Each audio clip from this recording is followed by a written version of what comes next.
अगर किसी को ये भ्रम हो चुका है कि वो बिहार के अंदर हमारी बहन बेटियों का शोषण करेंगे, हमारी बहन बेटियों की इज्जत आबरू लूटेंगे, उनके साथ जघन्य अपराध करते हुए उनकी हत्या करेंगे, तो इस बात को याद रखना यहाँ के जातिवादी गुंडों और हरामखोरों कि हमारा समाज हमें कमजोर समझने की भूल मत करना।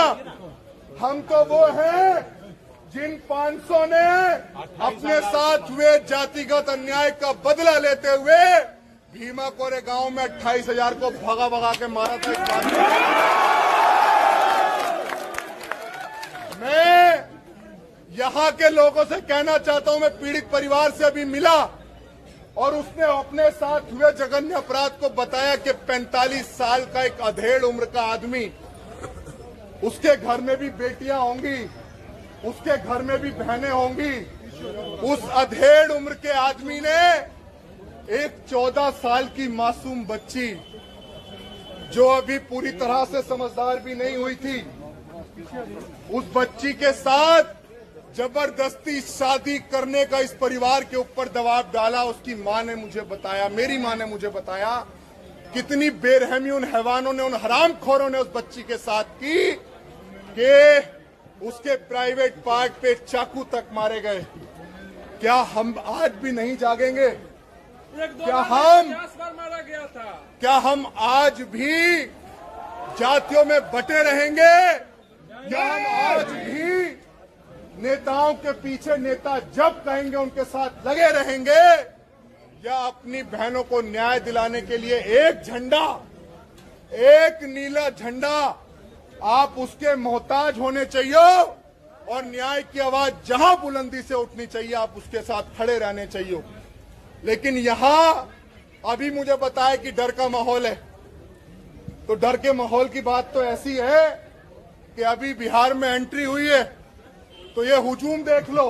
बताओ भाई एक बार, पूरा देश का फूले अम्बेडकरी आंदोलन को चलाने वाला हर एक व्यक्ति खड़ा है और बिहार में अब एंट्री हो गई है तो आना जाना लगा रहेगा। और मैं यहाँ पे जितने भी हमारे परिवार रहते हैं सबसे कहना चाहूंगा कि किसी से घबराने की और डरने की जरूरत नहीं है। आप सम्राट अशोक के वंशज हैं। हमें डॉक्टर अंबेडकर ने संविधान पकड़ाया, लेकिन हमारे हाथ में कभी तलवार भी थी, इस बात को याद रखना। बिहार के लोगों, मैं आपसे पूछना चाहता हूं, मुजफ्फरपुर के लोगों, क्या इस देश में हम लोग मरने के लिए पैदा हुए हैं? क्या इस देश में हम अपनी बहन बेटियों की इज्जत आबरू को लुटवाने के लिए पैदा हुए हैं? देखिए ना, इससे बड़ा शर्म का कोई विषय हो सकता है? कि इस घटना को हुए 1 हफ्ते से ज्यादा होने वाला है, लेकिन आरोपी अभी तक गिरफ्त में नहीं। अब आप मुझे बताइए कि अगर किसी एसपी, किसी डीएम, किसी कलेक्टर, किसी नेता अधिकारी की बेटी के साथ ऐसा हुआ होता, तो क्या अपराधी अभी तक गिरफ्त में नहीं होता? मैं यहाँ की सरकार से विनम्रता पूर्वक आप सबके भरोसे इस बात को कहना चाहता हूँ कि डॉक्टर बाबा साहेब अम्बेडकर के मानने वाले लोग पूरे विश्व और पूरे देश के अंदर रहते हैं। अगर किसी को ये भ्रम हो चुका है कि वो बिहार के अंदर हमारी बहन बेटियों का शोषण करेंगे, हमारी बहन बेटियों की इज्जत आबरू लूटेंगे, उनके साथ जघन्य अपराध करते हुए उनकी हत्या करेंगे, तो इस बात को याद रखना यहाँ के जातिवादी गुंडों और हरामखोरों कि हमारा समाज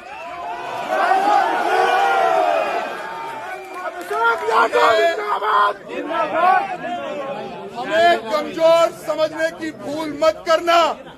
हम तो वो हैं जिन 500 ने अपने साथ हुए जातिगत अन्याय का बदला लेते हुए भीमा कोरे गांव में 28,000 को भगा भगा के मारा था।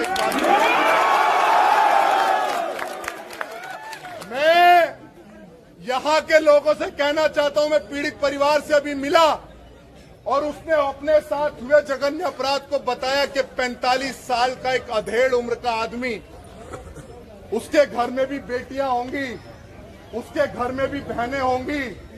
उस अधेड़ उम्र के आदमी ने एक 14 साल की मासूम बच्ची, जो अभी पूरी तरह से समझदार भी नहीं हुई थी, उस बच्ची के साथ जबरदस्ती शादी करने का इस परिवार के ऊपर दबाव डाला। उसकी मां ने मुझे बताया, मेरी मां ने मुझे बताया, जो आज उस दर्द से गुजर रही है, उसने बताया कि भैया वो जबरदस्ती रूपा से शादी करने को कह रहे थे, लेकिन जब हमने इनकार कर दिया तो वो हमारे घर के अंदर जबरदस्ती घुसे, हमारे साथ मारपीट की और हमारी नन्ही सी चिड़िया को, रूपा को, हमारे से जबरदस्ती वो बंदूक की नोक पे जबरदस्ती हमसे छीन कर लेके चले गए।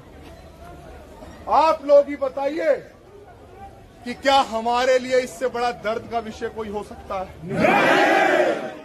घटना यहीं नहीं रुकी, उसको लेकर गए, उसके बाद उसकी लाश अगले दिन पोखर के अंदर मिली, और जिस अवस्था में मिली वो रूह को कपा देने वाला था कि उसकी लाश, उसके, मुझे बोलने में भी बहुत शर्म आ रही है कि उसके स्तन तक कटे हुए थे। कितनी बेरहमी उन हैवानों ने, उन हरामखोरों ने उस बच्ची के साथ की कि उसके प्राइवेट पार्ट पे चाकू तक मारे गए। क्या हम आज भी नहीं जागेंगे? क्या हम आज भी जातियों में बटे रहेंगे? क्या हम आज भी नेताओं के पीछे, नेता जब कहेंगे उनके साथ लगे रहेंगे? या अपनी बहनों को न्याय दिलाने के लिए एक झंडा, एक नीला झंडा, आप उसके मोहताज होने चाहिए और न्याय की आवाज जहां बुलंदी से उठनी चाहिए आप उसके साथ खड़े रहने चाहिए। लेकिन यहां अभी मुझे बताया कि डर का माहौल है, तो डर के माहौल की बात तो ऐसी है कि अभी बिहार में एंट्री हुई है, तो ये हुजूम देख लो। बताओ भाई एक बार,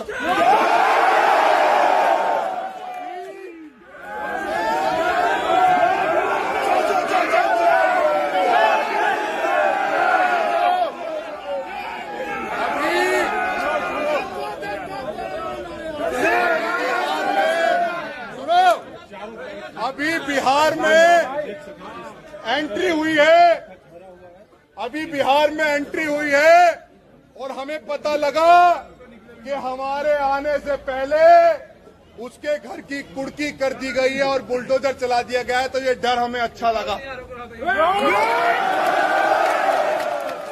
डर हमें अच्छा लगा। और जो लोग ये कह रहे हैं ना, इस परिवार के ऊपर जो दबाव कर रहे हैं कि फैसला कर लो, तो फैसला तो हमारी जूती भी नहीं करेगी, क्योंकि इस परिवार के साथ पूरा देश का फूले अम्बेडकरी आंदोलन को चलाने वाला हर एक व्यक्ति खड़ा है।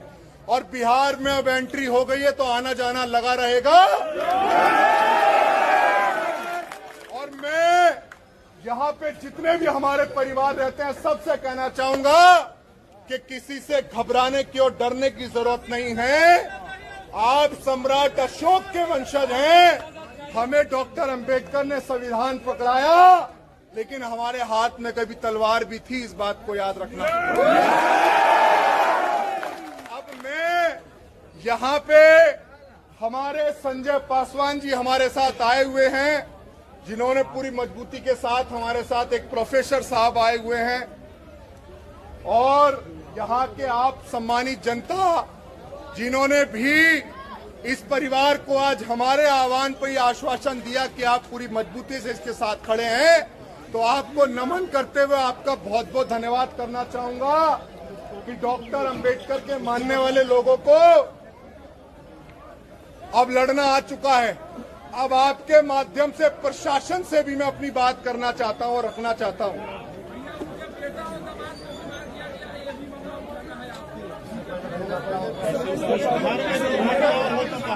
उनके काम से बोलिए ना आप लोग को। भाई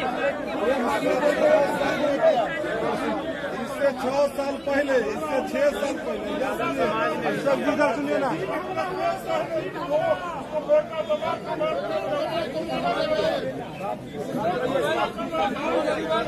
आप ये देखिए कि अभी ये भी जानकारी मिली है कि इससे पहले इस परिवार के अंदर 2 घटना हो चुकी हैं। किसी के पास नंबर है यहाँ के डीएम का?